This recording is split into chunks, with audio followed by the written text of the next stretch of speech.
Welcome, everyone. This is Sarah Richmond, Director of Marketing here at Above the Tree Line, the makers of Edelweiss. We have quite a big group on the call today, so we've muted all the lines, but we have the lovely Joe Foster, who's handling our live Q&A. You might know him from our newsletters or previous webinars or the support team. He wears lots of hats. So if you have questions at any time, feel free to type them in. If we don't get to all of them during the session, we'll be in touch personally afterwards. So no worries. Our goal is to answer all of your questions. Our plan is actually to cover anything and everything having to do with review copies, because at Above the Tree Line, we receive a lot of questions from publishers about how other publishers use review copies to promote their titles. And the interesting thing that we see is that review copies serve so many purposes. Some publishers use them to generate some buzz before a publication. Others use them to just gather reviews and endorsements pre-publication. And some just share directly with buyers to influence sales. But most publishers seem to do a combination of all of these and maybe some more as well. And there are lots of ways review copies can help publishers, and every publisher likely has a different process and a different way of managing their success. So one thing we've also noticed, and actually our panelists will show that today, is that often different departments within the same publisher use review copies in slightly different ways. So today we have two panelists from two different publishers who have quite different roles within those publishing houses, and they're going to talk about how they use review copies to reach their own goals and also what they've kind of learned along the way. So we're going to hear from them how they get review copies into the right hands, how they use various functions in Edelweiss to meet their needs, how they promote the review copies both within Edelweiss but also outside of Edelweiss, and how they involve their sales teams and a lot more. So want to thank them ahead of time for sharing their experience and expertise and their time today. So our panelists, our first panelist is Golda from W.W. Norton. So Golda grew up in the great state of Michigan, where Above the Tree Line is also based. But then she moved to New York to pursue a publishing job. We'll forgive her, though. Her first job out of college was actually as sales assistant at Norton, and she just hasn't left since then. She's now the director of library sales and marketing, which seems appropriate since both of her parents were librarians, too. And then next we have Kara Coughlin from HarperCollins, and she's a lifelong New Englander. We'll forgive her for that. But she's the manager of sales operations and at HarperCollins. And as part of that role, she manages their adult catalogs as well as their review copy program. So she knows a lot about that. She wears several hats over there, though. She also oversees the sales galley mailings and assists with conventions and conferences.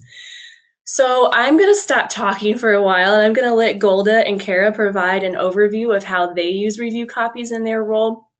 Then we're going to kind of come back together to dig into some frequently asked questions that we gathered from folks ahead of time. And at the very end, if we have time, I got permission to share a sneak peek, just a little bit of some new product updates related to review copies in Edelweiss that might be of particular interest to you guys. So with that, Golda, why don't we start with you? Are you online? I am. Hi, right, everybody. Thank you so much for tuning in today. I am from Norton, as Sarah said, and W.W. Norton is an independent and employee-owned publisher. We were founded in 1923 by William Warder Norton and his wife, Mary Norton, and we're now one of the oldest and largest publishers owned entirely by its employees. So we have two imprints, Liveright Publishing and Countryman Press, and we distribute books for about 15 other publishers, so we include their digital review copies under our umbrella. And we make digital review copies for most of our front list books, but we don't do the graphic novels or the ones that are really highly designed that it wouldn't make sense to have a digital galley. So since I'm in library marketing, I focus most on librarians, but I do review the requests for the other areas too. When it comes to booksellers or other buyers, our sales reps will get a copy of the request from the people at their own accounts, and they get an automatic email from Edelweiss, and then they can hit that button to approve or whitelist or decline as they see fit. But I like to use the admin screen on Edelweiss instead of the individual emails. So sometimes I'll be reviewing the request before our rep has had a chance to look at it, and I'll go ahead and process it for them. We do tend to whitelist independent booksellers if they have a professional email address, but we handle most of the other requests on a case-by-case basis. And then we also like to use the custom messages. This is a good space to encourage people to post reviews or nominate titles for Indie Next or library reads or any other information that you want to convey along with the DRC. And we also allow, everyone else usually to request galleys, but we don't write custom messages for all of them. Norton is pretty conservative about approving requests from bloggers and reviewers and consumers. It depends on the book, and we also really look at the person's profile. Like, I want to know, how are they going to use the DRC before I will approve their request? And if you want there to be a lot of reviews on blogs or on Goodreads in advance of publication, then you might be more generous in approving requests. But you can also just really focus on booksellers or librarians and professional reviewers, and you can limit the request that way. And then for media, we will often send pre-approved links to people who ask for the book, or our publicity team will do targeted outreach. And the rest of them we just do on a case-by-case basis. So I had a couple of tips for when you're looking at the requests and how to deal with them. My favorite one is filter by user type, because if you have a lot of requests, it can get overwhelming.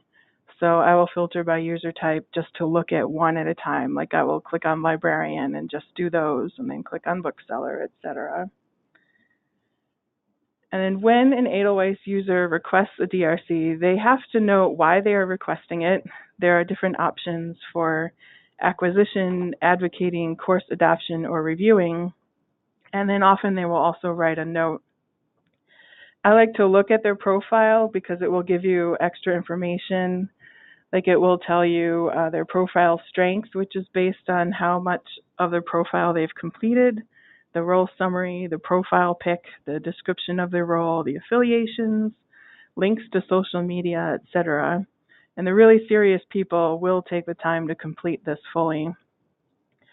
I also want to see, does it say how they promote books?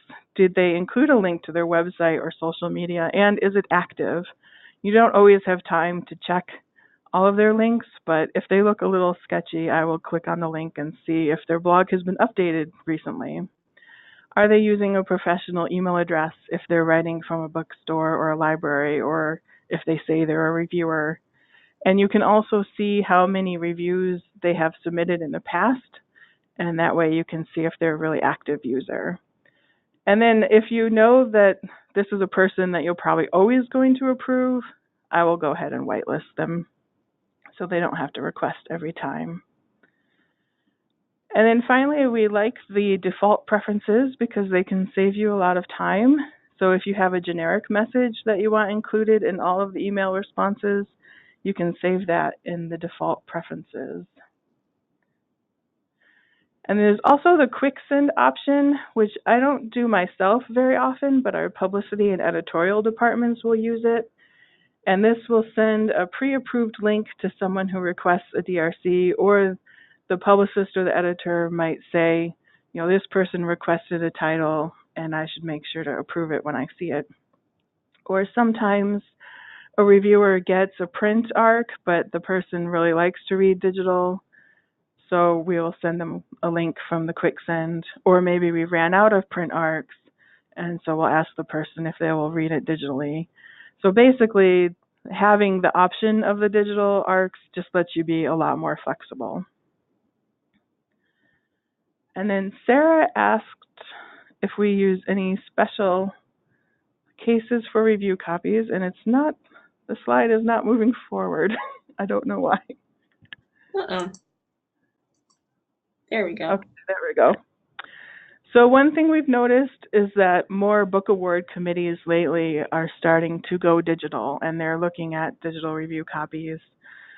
So sometimes we will have to reactivate a backlist title in order for them to look at the digital copy.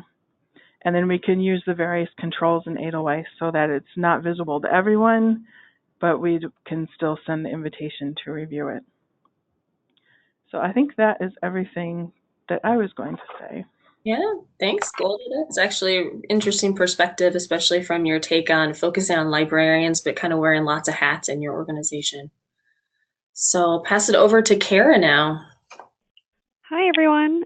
So as Sarah mentioned, I'm Kara, and I'm from HarperCollins. HarperCollins Publishers is the second largest consumer book publisher in the world. We're headquartered in New York, but we have publishing operations in 18 countries, over 200 years of history, more than 120 branded imprints around the world. We publish about 10,000 new books each year in 17 languages. We have a print and digital catalog of more than 200,000 titles, and our authors write across dozens of genres and include lots of award winners. That said, I only work with the Harper US adult titles, so what I'm going to be talking about might not reflect our children's or global division processes. On the US adult side, we publish about 300 to 400 new titles a season. That's excluding reissues and other editions of our titles like audio, large print, library hardcovers, etc. About 60 to 70% of those get digital and or print review copies. It varies a little bit imprint to imprint. And I manage our entire digital review copy program for adult. So my goal is to provide the digital galleys as quickly as possible while maintaining a quality standard. And once I post the digital review copies to Edelweiss, our marketing and publicity teams then take over sending them out and approving requests. So while Golda was very involved in the day-to-day management of requests, I can speak a little bit more about the front-end work that determines which titles get digital and print review copies. We tend to err on the side of offering a review copy if we can, because they're so great in generating pre-publication buzz and sales. But there are some titles that we are not able to create digital or print galleys for. Golda mentioned in her presentation that if there's a title with complicated designs or lots of images, it makes it complicated on the digital side. If a title is really, we're finding, not readable in a digital format, sometimes in a one-page format, the images get too small or they get cut in half, then instead sometimes we just post spreads to the catalog and we don't do a full digital review copy. If we can do a digital review copy of high design titles, we'll do a PDF format instead of EPUB so that we can preserve the layout. On the print side, we're not able to do a review copy if it won't work in black and white, not a full title, so sometimes instead we'll do a blad or a sampler that can be full color. We also can't always create review copies for our embargoed titles depending on the terms of the embargo. Usually this means that we can't do a digital review copy at all. And if we can do a print galley, it would be a very limited run. We also have a fair amount of authors that have concerns about piracy online, especially our genre writers who tend to be very involved in the online community. Some of them ask that we not create digital review copies for their titles at all. And if we do, we enforce stricter permission settings. We'll add social watermarking, and we'll be very much more conservative about approving requests for the title. But these piracy concerns only apply to the digital review copy. They don't tend to impact our print side. And the last type of titles that might not get review copies are titles where the manuscript runs later in the process. In terms of print, this can cause us to reduce or even cancel our printing of review copies. And what that means is our digital review copy takes a much bigger role in getting the title out, because it's very rare that we cancel a digital galley due to lateness. As I mentioned before, once I post our digital review copies, I then hand it over to our marketing and publicity departments to get those titles out to users. And they handle most of our requests. And the strategy varies a bit department to department and book to book, but generally speaking, we most often reach out using email blasts with links to Edelweiss for people to request downloads. We've also used e-cards, blog posts, social media, and occasionally advertising to spread the word about the availability of our digital review copies. We're targeting media, bloggers, retailers, librarians, and booksellers with these. And then we approve most of our requests, like Golda, directly in Edelweiss because the individual emails can get pretty overwhelming. And if we get any requests directly through email in response to one of our blasts, what we'll do is we'll quick send the digital review copy to people within Edelweiss. Typically, we'll approve requests for any users that we can confirm are legitimate industry contacts. So we look at the Edelweiss user information, and sometimes we do a little bit of outside research, checking their blogs, websites, or Goodreads. What we want to make sure is that they are who they say they are, and if they're a reviewer, that they are indeed actively posting reviews for titles. We do not target consumers with digital review copies. With consumers, we're much more focused on pre-order campaigns than on reading early copies. We don't do a ton of whitelisting. We try and be discerning, but any verified bookseller or librarian, we're always very happy to whitelist. Our sales reps and our library marketing group tend to handle that. And then if we have a verified user, a blogger or media contact that is trusted and that we are finding we continually approve, we'll go ahead and whitelist them, but we try to do that sparingly.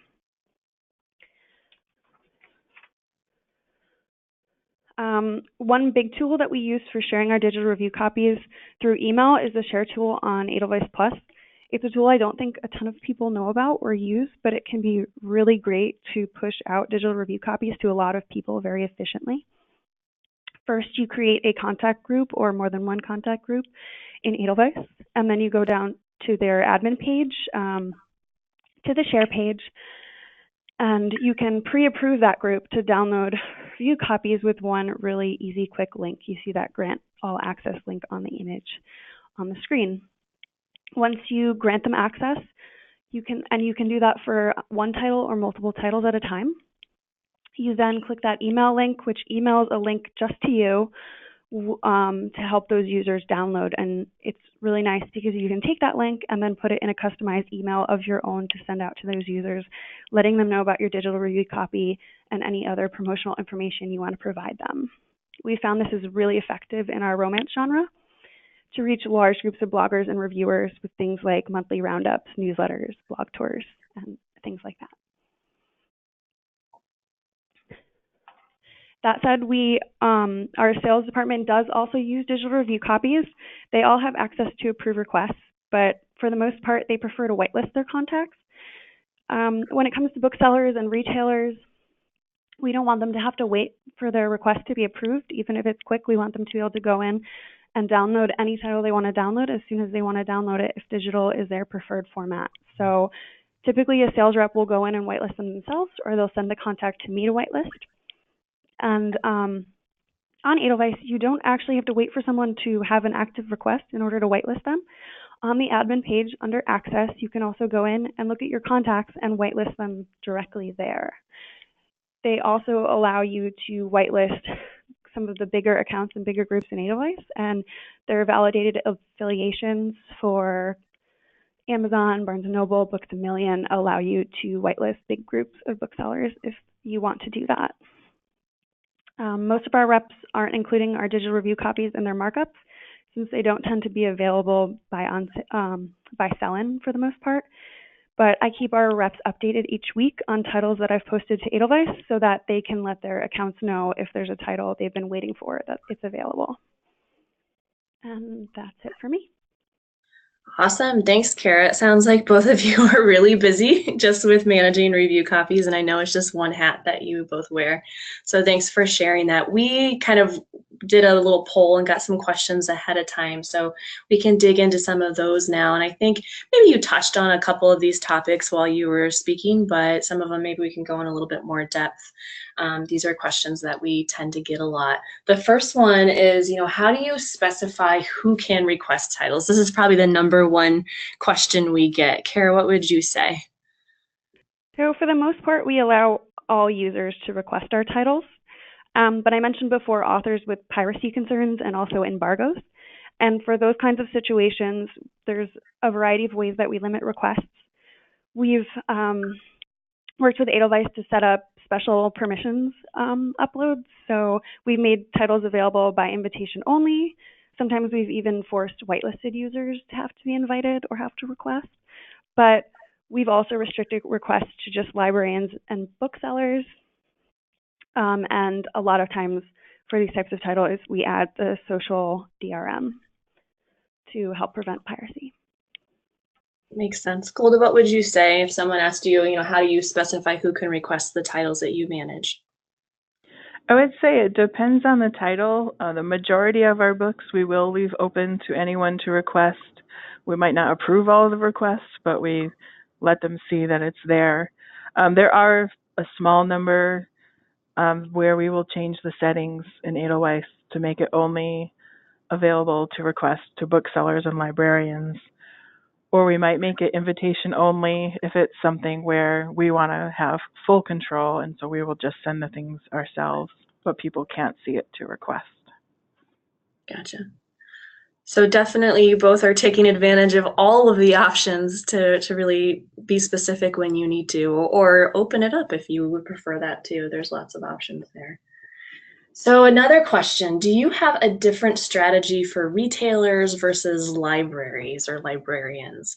I mean, Golda, you work with the librarians. I mean, what would you say to that? I am really usually generous with librarians, but if their profile doesn't say where they work, which seems like a very basic thing, but some of them don't, and if it doesn't say what they do, then I'm going to look at their profile, and it's possible that I'm not going to approve it. And it's kind of similar for the booksellers. Like, if it doesn't say what bookstore they work at, and if it doesn't say what they do, then I might not approve it. Sure. Kara, what about you? For retailers, we tend to be more reactive. So we whitelist those users, and then we let them decide what titles they want to download. So we'll notify them when the books are available. For librarians, we're very proactive about getting them to read our titles. So we're reaching out with email blasts, with blog posts, social media, in addition to whitelisting to try and encourage library reads voting. Sure. Yeah. All right. So next one, and both of you touched on this a little bit, but I wonder if we can think about it again. How do you promote review copies outside of Edelweiss? I mean, we touched on some of the ways you can promote them using the tools inside Edelweiss, but what are you guys doing when it comes to outside of Edelweiss? Kara, how about you start? Sure. So Sarah, you had asked me if our authors do any promoting. We notify our authors that their digital review copies are available, but then we tend to let them decide how they'd like to promote. And we're always happy to quick send our digital review copies to anyone they ask us to.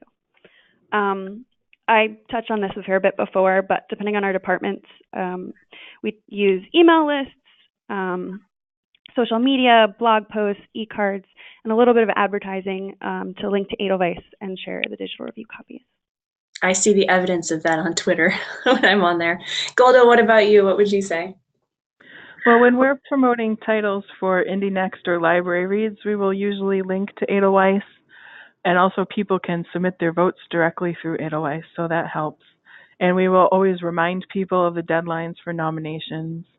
And then we do post links on social media when we've uploaded a new batch of titles, or if there's a collection of suggestions for library reads or Indie Next. And I've also seen an increase in requests right after Edelweiss sends out their weekly newsletter on Tuesdays or Mondays, and that really helps people to learn what new titles are up. We see a lot of clicks on that too, so that doesn't surprise me. So how about this? Do you manage review copies for your backlist? This is something we get a lot from academic publishers, but really all sorts of publishers about how to promote backlist copies. Golda, what would you say for that? You mentioned award submissions, right? Yeah, usually the only time I would reactivate a backlist title, like something that was published earlier in the year, but now it's already out, so we don't send out DRCs. I would reactivate that if an award committee needed it.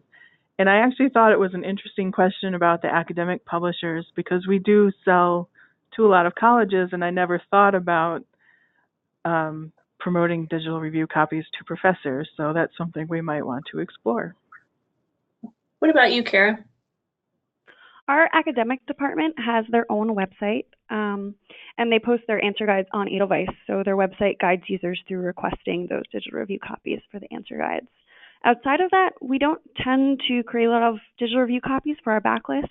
We have very occasionally done marketing campaigns for a big reissue, and in that case, I would post a digital review copy linked up with the on-sale date of the reissued title. Gotcha. It's interesting to just hear how differently people manage their backlist. So thank you. So I think this is the last question I have for you guys. How do you manage print review copies versus digital? And Carrie, you talked a little bit about this since you manage both. I wonder if you want to start. Sure. So what I hear over and over again from our departments and my own is the biggest difference between digital and print galleys is the quantity. We have a limited quantity of print galleys, so we're focused on specific mailing lists and targeted distribution. With digital galleys, we're able to extend that title's availability to many more contacts. So we want to get the word out and then approve requests and get our titles in the hands of more industry contacts. So it tends to be a little bit more of a reactive format, but we do, as I mentioned before, use them proactively where we can. Gotcha. What about you, Golda? So we do print and digital review copies for the majority of our books, but like Kara said, the quantity on print can be limited. So depending on that title, like how long it is or what type of distribution we want for it, we might rely on the digital more than the print. But there are a lot of people who will only read print or they just prefer print. So we still have to produce print ARCs, but we really like the flexibility of having the digital ARCs too. Yeah, we hear that a lot, that people do both and they feel like they're going to do both into the long-term future, you know, that there'll always kind of be a need and a different use for each of them. So great. Well, I know that Joe has been addressing some questions in chat, and it looks like we've covered a lot of them. If we haven't, we will send out additional Q&A if people had questions for Kara or Golda. We'll follow up on that as well. I just really want to thank Golda and Kara. They were very generous with their time, and it's been fun getting to know them as we pulled this content together too. They are sort of primary contacts at Norton and HarperCollins, and we really enjoy working with them and their team and appreciate them giving their time and their expertise today. And it was really interesting for me, even though we see all these questions all the time about how different publishers use review copies, it's interesting to see the differences between just two publishers and two parts of the organization too. You know, someone who's more involved in the front end, someone who's more involved in the day-to-day management. You know, and review copies are just certainly a really versatile way to promote titles. So again, if you have any additional questions, definitely feel free to enter those. But also I'm going to put a plea in, if you have questions or requests of how we could make our review copy module better for publishers, we seriously love that. You send those to product@abovethetreeline.com. I'll send those over to Justin Gold on our team, who's the product manager for Edelweiss. We love hearing from our customers and really do pay attention to every word of feedback. And a lot of what I want to kind of show you now, because we do have lots of time, is some of the new things coming out very soon. And every single one of these came as a piece of feedback or suggestion from one of our customers. So let me kind of show you some of that, kind of what's coming, what's new. I've been told not to give any dates, but all of this is coming really soon. So one of the things I think maybe Joe on the line and I are both super excited about is an upgrade to the weekly new in Edelweiss email that's sent to all users. If you have been a user of Edelweiss for a while, this is something we've always done. And as Golda mentioned, it's a great way to advertise new review copies every week and new catalogs. But it hasn't got a facelift for a while. So one of the things, it will just look nicer, but right away you can notice that it has featured titles on top too. And so one new function will be publishers can feature review copies that maybe they want to promote a little bit more. And of course, we're going to keep the weekly, new review copies and new catalogs. All of that will be the same. In fact, I think the new format will drive even more attention towards them because it's just more pleasant to the eye. How will this work? So this is something that's actually in development right now. This is a wireframe, not even an actual screenshot yet. But when you click on a title, you'll be able to promote it in the weekly feature or in an insert or review copies. All of that will be in one-stop shop. So we're super excited about that. And at the same time, we're just moving towards more targeted, relevant newsletters. So of interest to you folks on the line, we're going to launch a monthly publisher-focused newsletter that has content just for publishers. It has webinars like today's webinar, or the follow-up that we have, or any blog posts or updates we have just for our publisher audience. And then Joe will include a tip specifically for catalog admins or sales reps at publishers. And so we'll be able to be much more focused in our content in a monthly newsletter. And again, that for retailers and libraries and reviewers as well, just to kind of provide them more relevant, useful content. And so the way this will work is that when we know what type of user they are of Edelweiss, so we'll automatically subscribe them to the right one. But as many of you might want to, I know this is a question you might be thinking, you can subscribe or unsubscribe to all of them or any of them, depending on your own preferences. So more coming on that, but we're really excited about that coming in the near future, hopefully in February. So we're really close to February too, January 18th. I can't believe it's the 18th already. Another quick thing that was on Kara's wish list, I know she's super excited about it, is the ability to send reviews in Edelweiss to Goodreads with just one click. So this will, and then vice versa. So this will really help reviewers get those reviews out that really help you guys promote your new titles too. So that's a big one. A small one that it seems small, but it's actually not so small, is an upcoming feature where you're able to automate email reminders. So if someone downloads your review copy, you can have an automated little reminder go to them if they haven't reviewed it yet. So just kind of a gentle prod that, hey, the publication date's coming up soon. Please review this if you haven't had a chance to already. And then this one, I think, applies to maybe just a few publishers, but also as a pet project of Justin's, because right now when you upload a review copy, it automatically creates a Kindle file for you. But sometimes you just know that that's not going to be the ideal format. So instead of having to email us or Justin, you'll be able to disable the Kindle file yourself right within the admin area. So that'll just be easier for everybody. And maybe the biggest one coming up, one of our last questions in Q&A was about print versus digital and the importance of having both and kind of how they have different strategies for print versus digital. And one thing that we're releasing now too is the ability for Edelweiss to be a front end to request print-on-demand printed review copies as well. So I'm not going to go over this in too much detail here. I just want to kind of tell you it's coming, and we'll provide more information if it is of interest to you. But what we're so excited about is that this allows publishers to maintain a minimal inventory of printed review copies. And it also cuts down on double ship scenarios, which is really common with sales reps right now, where they have to estimate how many they're going to need, and then they have them shipped to them, and then they ship them to their stores or buyers. So this will allow sales reps to order exactly how many they need, exactly when they need it, using a process that they're already familiar with in Edelweiss. So we've been talking to publishers about it. We're super excited because it's a way for them to potentially cut costs quite a bit. And that makes them happy, which makes us happy as well. And it looks just like the review copy, digital review copy module that's available today in Edelweiss. So lots of things coming, and we continue to improve upon the review copy module based on the feedback of all of you that are on the line. So whenever you have ideas, please let us know, and we will add those to our product roadmap. So thank you again to Kara and Golda for your time. I'm going to just keep the webinar open for a minute in case people want to enter questions that we'll get back to you on. But thank you, Kara and Golda, and I hope you stay warm in New York today. And thank you, Sarah.